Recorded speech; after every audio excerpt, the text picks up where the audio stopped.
तो let us now start with example number 2। ठीक है, स्टेप्स जो भी हैं एक बार रिवाइज कर लीजिए।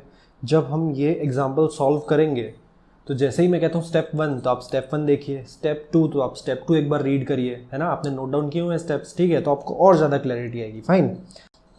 सो what we are calculating, we are calculating payment to government और बैलेंस लाइन इन ईसीएल। या तो आप गवर्नमेंट को पे करोगे या आपके इलेक्ट्रॉनिक क्रेडिट लेजर में कुछ बैलेंस बच जाएगा। Fine. Particulars, CGST, SGST, IGST।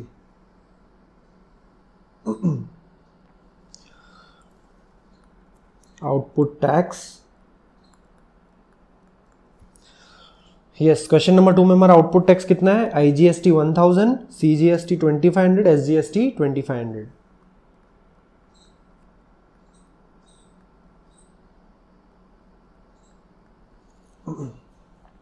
Yes, step 1, use ITC of IGST to pay output tax of IGST less ITC IGST। IGST की ITC कितनी है? 3000। यस, उसको हम यूज करेंगे क्या पे करने के लिए? IGST का आउटपुट टैक्स। IGST का आउटपुट टैक्स कितना है? 1000। फाइन। तो IGST के आउटपुट टैक्स के लिए हमने 1000 यूज कर लिया। अब क्या बोला गया है कि IGST की इनपुट टैक्स क्रेडिट अगर बचती है, ठीक है, तो बची क्या देख लेते हैं एक बार। बैलेंस 2500, 2500, 0। फाइन। तो IGST का आउटपुट टैक्स खत्म हो गया, उसमें अब कुछ भी नहीं पे करना है, 0 हो गया। यस, लेकिन IGST की ITC बची क्या? बची 3000 थी, 1000 हमने यूज कर ली, तो कितनी बची? 2000 less ITC of IGST। Step 2 क्या है? Use ITC of IGST until it gets exhausted। उसको खत्म कर दो। कैसे खत्म करोगे? To pay CGST and SGST's output tax in any proportion. मतलब ये जो बचा हुआ 2000 IGST का बैलेंस है, 2000 कैसे? 3000 माइनस 1000 जो पे कर दिया, तो बचा कितना? 2000। ये जो 2000 का IGST का बैलेंस है उसको मैं इन एनी प्रोपोर्शन यूज कर सकता हूँ CGST और SGST को पे करने के लिए। मतलब 2000 में से 1000 CGST पे कर दिया, 1000 SGST पे कर दिया, या फिर 500 CGST पे कर दिया, 1500 SGST पे कर दिया, या फिर 500 SGST पे कर दिया और 1500 CGST पे कर दिया। लेट्स से हम लोग इसको इक्वली यूज करते हैं, 1000 1000। तो अब IGST का बैलेंस कितना हो गया? 2000 जो बचा था वो यूज हो गया, तो ये हो गया 0। फाइन। और जो बैलेंस हमारा टैक्स पेएबल है, output tax payable to government, वो कितना बचा? CGST 1500, SGST 1500। यस, तो step 2, use IGST to pay CGST and SGST in any proportion. Step 3, exhaust IGST को खत्म कर दो पूरी तरीके से। एक बार आपका IGST का इनपुट टैक्स खत्म हो गया, उसके बाद आपको क्या यूज करना है? CGST को यूज करना है। Yes, so step 4 is use CGST, use ITC of CGST to pay output tax of CGST। आपने लिखा होगा, आप अपनी बुक्स में देख सकते हैं, less ITC of CGST to pay output tax of CGST। ITC कितनी है हमारे पास? CGST की 1000 है, तो मैं उसको यहां यूज कर दूंगा। फाइन। उसके बाद कितना बैलेंस बचा? 500 CGST payable, 1500 SGST payable, IGST कुछ भी नहीं। और मेरा SGST का ITC बचा है 1000। So next step is use ITC of SGST to pay output tax of SGST less ITC of SGST 1000 use कर लिया, 500 पेएबल 500 पेएबल। सो हम लोगों को 500 CGST और 500 SGST गवर्नमेंट को पे करना है इनपुट टैक्स क्रेडिट यूटिलाइज करने के बाद। कैसे पे करेंगे? इलेक्ट्रॉनिक कैश लेजर से। समझ में आ रहा है फ्रेंड्स? सिंपल है। Let's take one more example. Find out tax payable to government or balance lying in ECL from the information given below. Again, we'll go with the same format.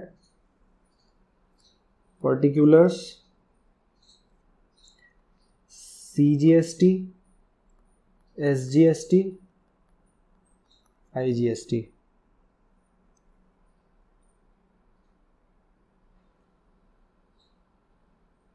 Output tax, CGST 1000, SGST 1000, IGST 500. Fine. Less ITC of IGST. Step 1 क्या है? Use ITC of IGST to pay output tax of IGST. तो क्या हमारे पास ITC की IGST है? Sorry, क्या हमारे पास IGST की ITC है? क्या हमारे पास IGST की इनपुट टैक्स क्रेडिट है? देखते हैं यहाँ पे CGST 2000, SGST 1000, मतलब IGST का इनपुट टैक्स क्रेडिट है ही नहीं। अच्छा, क्यों नहीं है? हमने इंटर स्टेट परचेस की ही नहीं होगी। अगर हम किसी और स्टेट से कुछ परचेस करते तो क्या आता हमारे पास? IGST का इनपुट टैक्स क्रेडिट। लेकिन हमने नहीं किया। हमने अपनी सारी परचेस कैसे की है? Intrastate, within the state. Yes, अब within the state purchase की है तो क्या आएगा? CGST and SGST। समझ आ रहा है फ्रेंड्स? इन दोनों का बैलेंस क्यों अलग है? हो सकता है ये प्रीवियस पीरियड से कैरी फॉरवर्ड होके आई हो, करंट पीरियड में कुछ हो ही नहीं। ठीक है, ये आपको थोड़ा अंडरस्टैंडिंग बाद में आएगी जैसे जैसे हम आगे पढ़ते जाएंगे कि इनपुट टैक्स क्रेडिट में CGST और SGST का बैलेंस अलग कैसे हो सकता है। ठीक है, तो हम जैसे आगे पढ़ते जाएंगे you will get more clarity in this. अभी के लिए आप एक्सेप्ट कर लो कि बैलेंस इनपुट टैक्स क्रेडिट का CGST और SGST का अलग हो सकता है। ठीक है, तो हमारे पास IGST का ITC है ही नहीं। ठीक है ही नहीं, तो मतलब हम कह सकते हैं कि ये ITC ऑलरेडी एग्जॉस्ट हो चुकी है। तो step 1 use ITC to pay output tax of IGST, ये स्टेप नहीं होगा। Step 2 use ITC of IGST to pay C&S, ये भी नहीं होगा क्योंकि ITC की IGST है ही नहीं। ठीक है, स्टेप 3 एग्जॉस्ट IGST, अब IGST है ही नहीं तो it is already exhausted. Step 4 use input tax credit of CGST to pay CGST। तो लेस, सबसे पहले बैलेंस लिख लेते हैं यहां पे।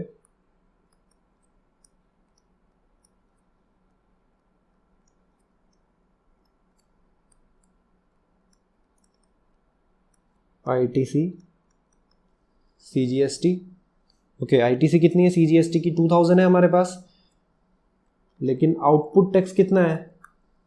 केवल 1000। ठीक है, अब CGST की जो ITC है उसका बैलेंस है 2000, लेकिन आउटपुट टैक्स केवल 1000 है। तो 1000 का ITC बचा हमारे पास CGST का? बिल्कुल बचा। तो नेक्स्ट स्टेप क्या कहता है? After using ITC of CGST to pay CGST, use remaining ITC to pay IGST। Yes, you can read step 4 in your books. yes, तो जो बचा हुआ है हम उसको क्या पे करने के लिए यूज करेंगे? Output tax of IGST। तो हमारे पास 1000 का बैलेंस है इनपुट टैक्स क्रेडिट का, उसमें से 500 यूज कर लेंगे क्या पे करने के लिए? IGST पे करने के लिए। बैलेंस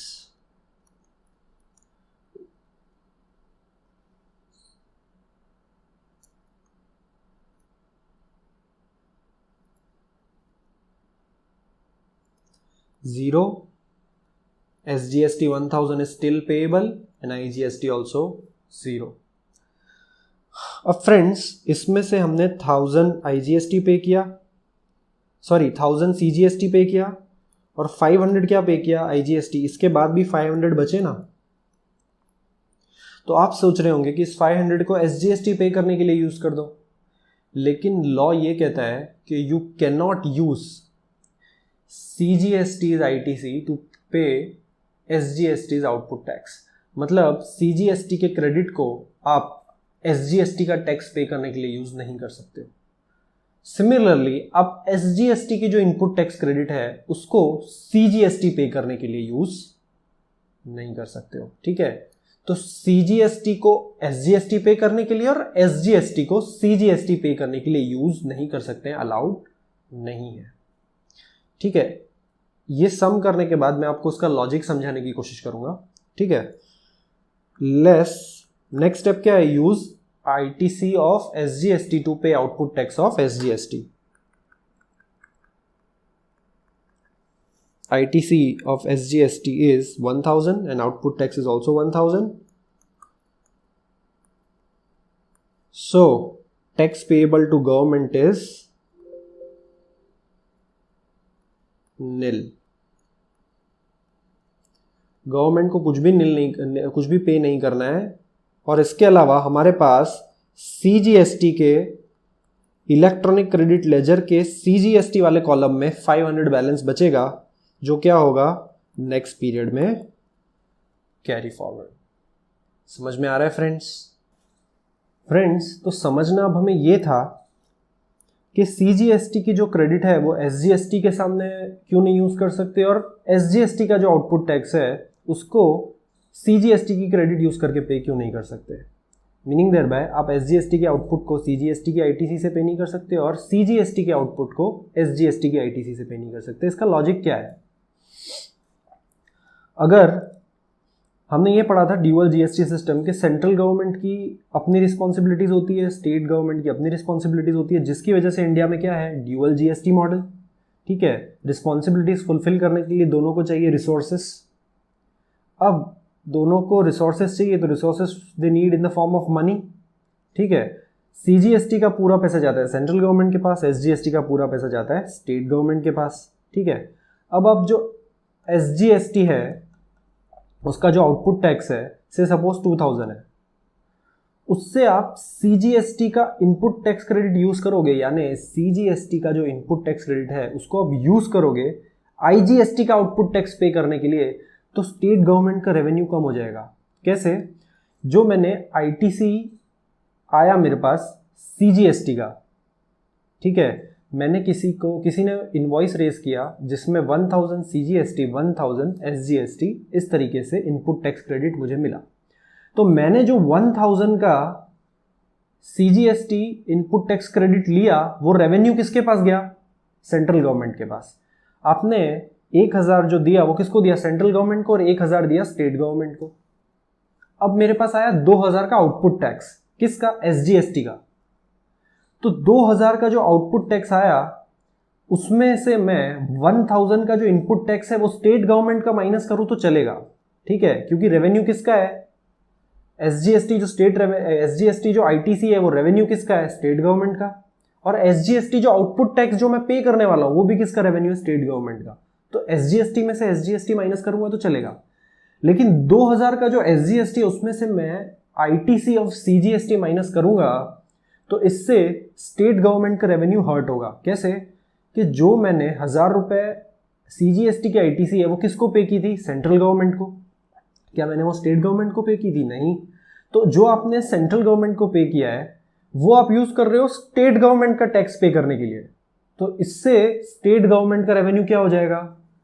कम हो जाएगा। समझ में आ रहा है फ्रेंड्स? अगर ऐसा होने लगा तो फिर ड्यूअल GST का कोई मतलब ही नहीं था, ठीक है। तो ड्यूअल GST इसलिए है क्योंकि दोनों सेंटर स्टेट की डिस्टिंक्ट रिस्पॉन्सिबिलिटीज है, उसको फुलफिल करने के लिए they need resources in the form of money, ठीक है। तो अगर आप जो आउटपुट टैक्स है SGST का उसको आप CGST के इनपुट टैक्स से पे कर दोगे। CGST का इनपुट टैक्स कहां से आया? जब आपने सेंट्रल गवर्नमेंट को 1000 रुपए पे किए। कैसे पे किए? जो आपने परचेज की उसमें आपने 1000 रुपए CGST पे किया, 1000 रुपए SGST पे किया, तो आपके 1000 रुपए सेंट्रल गवर्नमेंट के पास गए और 1000 रुपए स्टेट गवर्नमेंट के पास गए। तो जो 1000 रुपए स्टेट गवर्नमेंट के पास गए उसको आप भले यूज करो स्टेट गवर्नमेंट का आउटपुट टैक्स पे करने के लिए, लेकिन उसको आप यूज करोगे अगर सीजीएसटी यूज करोगे अगर एसजीएसटी के आउटपुट टैक्स को पे करने के लिए, ठीक है, सीजीएसटी यूज करोगे अगर आउटपुट टैक्स पे करने के लिए, किसका आउटपुट टैक्स, एसजीएसटी का, तो स्टेट गवर्नमेंट का रेवेन्यू कम हो जाएगा।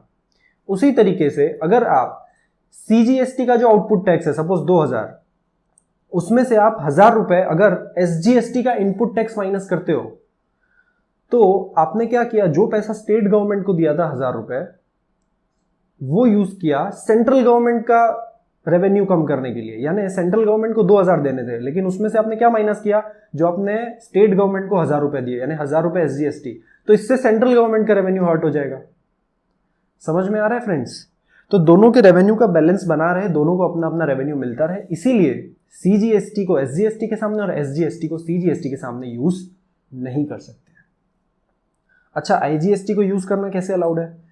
क्योंकि हमने पढ़ा था कि आईजीएसटी का रेवेन्यू भले सेंट्रल गवर्नमेंट के पास जाता है, लेकिन आईजीएसटी का रेवेन्यू सेंटर और स्टेट में इक्वली बढ़ता है।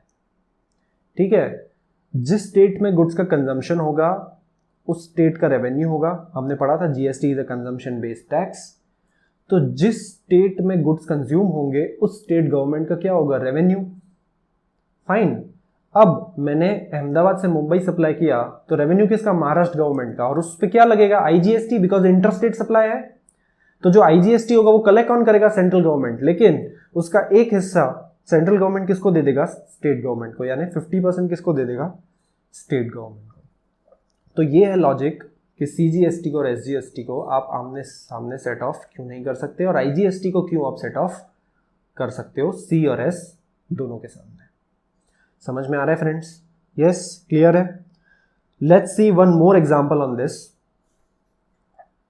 Mister x, a supplier of goods, pays GST under regular scheme. He has made the following outward taxable supplies in the tax period. Mister x ने गुड्स सप्लाई किए हैं, ठीक है। ये रेगुलर स्कीम क्या होता है ये हम बाद में समझेंगे अलग से एक चैप्टर में। There are various schemes under GST, ठीक है। तो रेगुलर स्कीम क्या होता है हम बाद में समझेंगे। अभी आप केवल क्वेश्चन पे ध्यान दीजिए और आईटीसी को कैसे यूज करना है उस पर फोकस करेंगे। Mister x, supplier of goods, pays GST under regular scheme. He has made the following outward taxable supplies.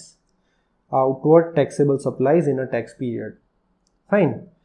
तो उन्होंने इंट्रास्टेट सप्लाई कितना किया है, 8 लाख। इंटरस्टेट सप्लाई कितना किया है, 3 लाख। ठीक है, एक बार क्वेश्चन रीड करते हैं फिर स्टेप बाय स्टेप सॉल्व करते हैं। ये उनके आउटवर्ड सप्लाई की डिटेल्स है। इंट्रास्टेट 8 लाख मतलब विद इन द स्टेट, और इंटरस्टेट मतलब आउटसाइड द स्टेट कितना सप्लाई किया है, 3 lakh. He has also furnished the following information in respect of purchases made by him in that tax period. इस tax period में उन्होंने क्या किया, परचेजेस। टैक्स पीरियड का मतलब आप मान लीजिए मंथ, हम लोग मंथली भरते हैं रिटर्न्स, ठीक है। तो टैक्स पीरियड को आप मान लीजिए इस महीने में, इन दिस मंथ, ठीक है। He has furnished the following information in respect of purchases made by him during the month. ठीक है, इंट्रास्टेट परचेज मतलब विद इन द स्टेट कितने की परचेज की है, 2 लाख की, और इंटरस्टेट परचेज ऑफ गुड्स कितने की है, 50,000 की। ठीक है, ये उनकी परचेज की डिटेल्स थी। हमारे पास सेल की डिटेल्स आ गई 8 लाख 3 लाख, परचेज की डिटेल्स आ गई 2 लाख और 50,000। Mister X has following ITCs with him at the beginning of tax period. Tax period की शुरुआत में उनके पास ओपनिंग बैलेंस था। ओपनिंग बैलेंस कहां से आएगा फ्रेंड्स, इलेक्ट्रॉनिक क्रेडिट लेजर से। ठीक है, हमने समझा था कि ओपनिंग बैलेंस कैसे आता है, जब कोई क्रेडिट अनयूटिलाइज्ड रह जाती है तो क्या आता है, ओपनिंग बैलेंस। ठीक है, mister X has following ITCs with him at the beginning of tax period. तो सीजीएसटी का ओपनिंग बैलेंस कितना है, 57,000। आईजीएसटी का कितना है, 70,000, और एसजीएसटी का कोई बैलेंस है नहीं। अब देखिए आगे क्या लिखा है, rate of CGST, SGST and IGST are 9, 9 and 18%, मतलब 18% टैक्स रेट है आईजीएसटी का, और सी और एस का कितना होगा, 9%, 9%। Both inward and outward supplies are exclusive of taxes, मतलब जो यहाँ वैल्यू दी गई है, इनवर्ड सप्लाईज मतलब परचेज और आउटवर्ड सप्लाईज मतलब सेल्स, वो कैसी, एक्सक्लूसिव ऑफ टैक्सेस, मतलब उसमें टैक्स इंक्लूडेड नहीं है। टैक्स हमको इसके ऊपर चार्ज करना है, मतलब 8 लाख में प्लस 18% करेंगे, 3 लाख में प्लस 18% करेंगे, ठीक है। So both inward and outward are exclusive of taxes. All the conditions necessary for availing the ITC have been fulfilled.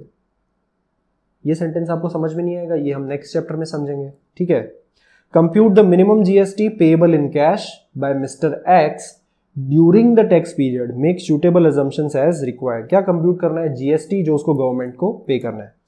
So step 1, हमने प्रीवियस क्वेश्चंस में क्या देखा, हमको आउटपुट टैक्स दे दिया था, ठीक है। ऊपर वाले क्वेश्चन में हमारे पास आउटपुट टैक्स था, इनपुट टैक्स था, ठीक है। इस बार हमको क्या दिया है? परचेज और सेल। तो हमको आउटपुट टैक्स और इनपुट टैक्स निकालना पड़ेगा, ठीक है। तो step 1, computation of minimum GST payable in cash by mister x on outward supply, ठीक है। तो आउटवर्ड सप्लाई में उन्होंने जो सप्लाई किया उसमें उन्होंने कितना टैक्स कलेक्ट किया होगा, ठीक है। तो इंट्रास्टेट सप्लाई उन्होंने कितने का किया? 8 लाख रुपीस। 8 लाख पे सीजीएसटी 9%, एसजीएसटी 9%, तो 72,000। तो आपके इलेक्ट्रॉनिक क्रेडिट लेजर में, सॉरी आपके लायबिलिटी रजिस्टर में, इलेक्ट्रॉनिक लायबिलिटी रजिस्टर में जो बैलेंस होगा आउटपुट टैक्स का वो कितना होगा? सीजीएसटी 72,000, एसजीएसटी 72,000, ठीक है। अब उन्होंने इंटरस्टेट सप्लाई ऑफ गुड्स किया कितने का? 3 लाख का। ये हमने देखा था 3 लाख का interstate supply of goods. 3 lakh पे इंटरस्टेट सप्लाई है तो क्या लगेगा? IGST at the rate of 18%, yes. तो कितना हुआ? 54,000। तो आपका इलेक्ट्रॉनिक लायबिलिटी रजिस्टर में 3 बैलेंस हो गए, 72 सीजीएसटी, 72 एसजीएसटी एंड 54,000 आईजीएसटी। ये हमारे 3 क्या हो गए? Output tax. इसको हमको क्या करना है? गवर्नमेंट को पे करना है। अब कैसे पे करेंगे? Either by using input tax credit. Input tax credit खत्म हो गई तो क्या कैसे पे करेंगे? Bye electronic cash ledger. Bank account से कैश लेजर में पैसा डाल के हम उसको पे करेंगे। आइए अब देखते हैं कि इनपुट टैक्स क्रेडिट कितनी है। Step 2, we are calculating input tax credit, ठीक है। इनपुट टैक्स क्रेडिट का ओपनिंग बैलेंस कितना है? सीजीएसटी 57,000, एसजीएसटी निल और आईजीएसटी 70,000 दिया हुआ है क्वेश्चन में हमको, यस। ये तीनों हो गए opening balance. Add ITC on intrastate purchase of goods. ITC on intrastate purchase, intrastate मतलब within the state purchase किया, उसमें कितना आईटीसी मिला, ठीक है। कितने की परचेज है? 2 लाख की। टैक्स रेट कितना? 9%, 18,000, ठीक है। इलेक्ट्रॉनिक क्रेडिट लेजर में 18,000 क्या होंगे? Credit. IGST nil. Add ITC on interstate purchase. आपने दूसरे स्टेट से जो परचेज किया, कितने का परचेज किया? 50,000। अब दूसरे स्टेट से परचेज किया है तो क्या लगेगा इस पे? आईजीएसटी लगेगा। तो आईजीएसटी कितना होगा? 9,000। तो आपका जो टोटल है आईटीसी वो कितना हुआ? 75,000, 18,000 and 79,000। CGST 75,000, SGST 18,000 and IGST 79,000, ठीक है। अब हमारे पास आईटीसी की भी डिटेल्स है, हमारे पास आउटपुट टैक्स की भी डिटेल्स है। अब हम क्या करेंगे? जो सेट ऑफ रूल्स पढ़े हमने यूटिलाइजेशन ऑफ क्रेडिट के, उसको अप्लाई करेंगे। जीएसटी पेएबल 72,000, एसजीएसटी 72,000, आईजीएसटी 54,000, ठीक है। Step 1, use ITC of IGST to pay IGST, ठीक है। तो आईजीएसटी का आउटपुट टैक्स कितना है? 54,000। उसके सामने क्या यूज करेंगे हम? आईटीसी की इनपुट टैक्स क्रेडिट। तो आईटीसी का इनपुट टैक्स क्रेडिट कितना है हमारे पास? 79,000। इसमें से हमने क्या यूज कर लिया? 54,000। तो आईजीएसटी अब हमें कुछ पे नहीं करना है गवर्नमेंट को। क्यों? हमारे पास क्रेडिट थी, हमने यूज की, गवर्नमेंट को टैक्स पे हो गया। फाइन। अब स्टेप 2, यूज आईजीएसटी टू पे CGST and SGST in any proportion. Fine. तो इन्होंने क्या किया है? जो हमारा आईजीएसटी 54,000 यूज हो गया, बचा कितना? 25,000। तो 25,000 से क्या पे कर दिया? एसजीएसटी पे कर दिया, यस। तो अब आईजीएसटी का इनपुट टैक्स क्रेडिट क्या होगा हमारे पास? 0। 79 minus 54 minus 25 is equal to 0। बचा हुआ 25,000 इन्होंने पूरा क्या यूज कर लिया पे करने के लिए? SGST। अच्छा, SGST के लिए क्यों यूज किया? क्योंकि हमारे पास सबसे कम क्रेडिट किसकी है? SGST की। IGST की क्रेडिट है 75,000, ठीक है, और टैक्स पे करना है 72,000, तो उसके लिए हमें क्या IGST की जरूरत है? CGST का जो आउटपुट टैक्स है वो है 72,000 और उसकी जो इनपुट टैक्स क्रेडिट है वो है 75,000। तो क्या हमें IGST की क्रेडिट की जरूरत है उसको पे करने के लिए? नहीं है। लेकिन SGST के केस में आप देखें तो output tax is 72,000 and input credit is 18,000, तो 54,000 बचा हुआ हमको पे करना पड़ जाता, ठीक है। तो उसके लिए इन्होंने क्या किया, जो IGST की जो क्रेडिट पड़ी थी उससे क्या पे कर दिया हमने? SGST। Step 1, use IGST to pay IGST, use IGST to pay CGST and SGST in any proportion. तो हमने इधर किसके सामने यूज कर लिया? SGST के सामने यूज कर लिया। Step 3, IGST should be exhausted, IGST खत्म हो जाना चाहिए। तो हमारा IGST क्या हो गया? खत्म हो गया, जीरो हो गया, fine. Step 4, use ITC of CGST to pay output tax of CGST। तो ITC of CGST is 75,000 whereas output tax is only 72,000। तो हमने 72,000 यूज कर लिया और जो बैलेंस है CGST का, मतलब जो CGST हमको गवर्नमेंट को पे करना था वो कितना हो गया? जीरो। हमने इनपुट टैक्स क्रेडिट के थ्रू उसको पे कर दिया। फाइन, समझ आ रहा है? ठीक है। Next step, use CGST to pay IGST। CGST तो हमारे पास है 3,000, लेकिन क्या IGST का आउटपुट टैक्स कुछ बचा है? बिल्कुल भी नहीं, हमने तो उसको पूरा पे कर दिया IGST से। तो ये स्टेप हो गया। Next, use ITC of SGST to pay output tax of SGST। 18,000 हमने यूज किया, जो ITC थी हमारे पास SGST की, क्या पे करने के लिए? SGST का आउटपुट टैक्स। तो SGST का जो आउटपुट टैक्स है वो पेएबल है अभी भी, क्योंकि SGST का जो आउटपुट टैक्स था 72,000, उसमें से माइनस किया 18,000 SGST, 25,000 IGST की इनपुट टैक्स क्रेडिट, उसके बाद में कितना बच गया? 29,000, और ये 29,000 हम गवर्नमेंट को पे करेंगे थ्रू इलेक्ट्रॉनिक कैश लेजर। समझ में आ रहा है फ्रेंड्स? ठीक है, क्लियर है? Since sufficient balance of ITC of CGST is available for paying CGST liability and cross utilization of ITC of CGST and SGST is not allowed, ITC of IGST has been used to pay SGST after paying IGST liability to minimize the outflow। ये जो मैंने आपको समझाया कि इन्होंने IGST का जो balance था 25,000 का, उसको SGST के सामने क्यों यूज किया और CGST के सामने क्यों नहीं यूज किया, उसका एक्सप्लेनेशन दिया हुआ है नीचे नोट में। You will read it once and you will get it.